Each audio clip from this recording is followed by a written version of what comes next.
na lang. Thank you Lord. Hindi pa siya ng traffic dito kasi hindi ito daanan talaga ng mga papunta Aliaga.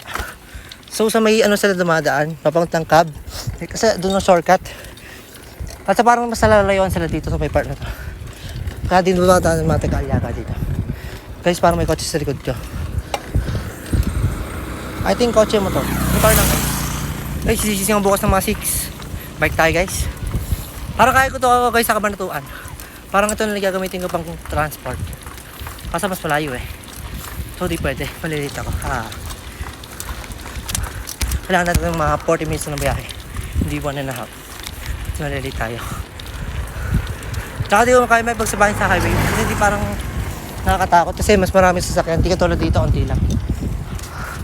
So guys, pauwi na tayo. Pagod. Pero okay lang. Kasi na-exercise ako. Bukas guys, hanggang Sunday, ulit-ulitin ko to. So may nalalabi pa naman ako 5 araw. So susulitin ko na yung 5 araw na sa pagbike. Susulitin ko na yung araw na to sa pagbike lang guys. Kasi saka mga pero okay lang. Kasi kailangan ko ng pera para sa viewers. Guys, may sakyan. Oh my god. What the fuck? Be, ang bilis mo naman be. May lakad ka ba be? Putang ina mo. Be, kung may lakad ka pwede mong pakipagalan. Kasi kuya, isipin mo yung buhay na madidiskrasya mo. Kung naman kuya. Isa pa to guys, putang ina.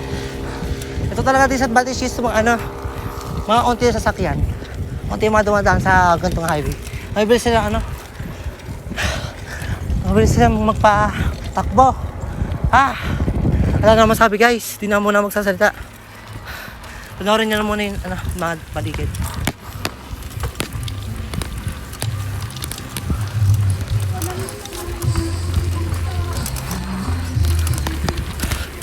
Nakakapit ako guys. Butang na.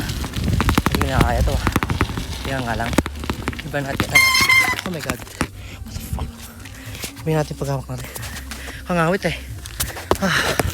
That sucks. Oh my god. God damn. Guys, bukas try ko sa Kabukid. Kahit sa may lang. Hindi sa may isang bukid. Sa may boundary. Papunta lang.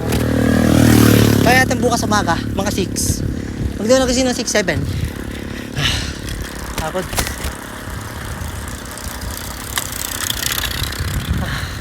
Tandaan mo tayo guys. Nakakapagod pala, putang ina. Guys, i-edit ito, huwag kayong magkalala. Pagka-uwi ko guys, mag-edit na tayo ng video. Para may upload na ako. Na makita nyo na yung mga ginagawa ko sa araw-araw. Comment kayo guys, gusto nyo ng A Day in My Life. Napakasimple lang ng A Day in My Life ko. Gusto naman ng ginagawa sa bahay guys eh. Then joke lang, busy pala ako guys. Happy kasi schedule ko. Lalo na kapag masakay.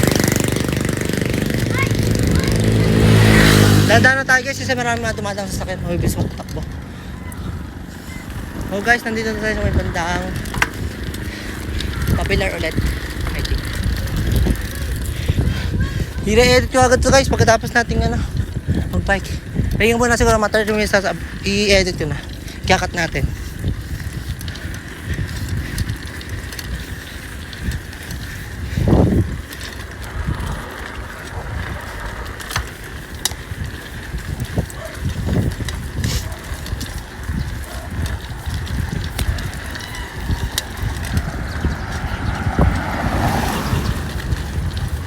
Every time I rise up. Every time I rise up. So guys, dito tayo sa Bibian store. Naku, Tita Bibian, may tindahan niya pala dati yun. Hindi po siya treasure na brand. Pagod days, pero worth it. Fuck. Dito tayo guys sa may nalabas na natin Eddie Pirata. Pagod. Pero kaya natin yan.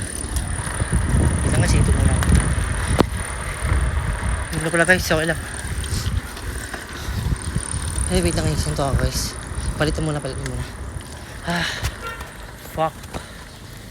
Sorry guys, hindi pala mura ako. Hindi ko talaga mapigilan eh. Comment kayo guys sa comment section kung may nagbabike dito. Ano yung mga bikers dito? Comment kayo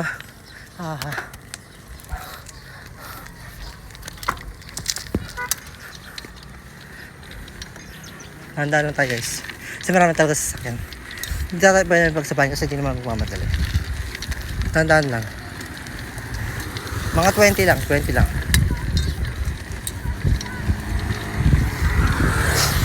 So guys, pupunta na tayo sa nasa may bandang Villa Pilar na tayo.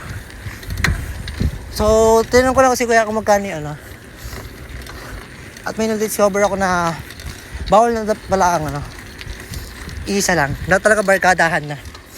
Pero para maganda may idea ni kuya na yun. May naalala ko ito, nakakaalala. Maganda yung idea ni kuya na yun. Dahil sa panahon niya,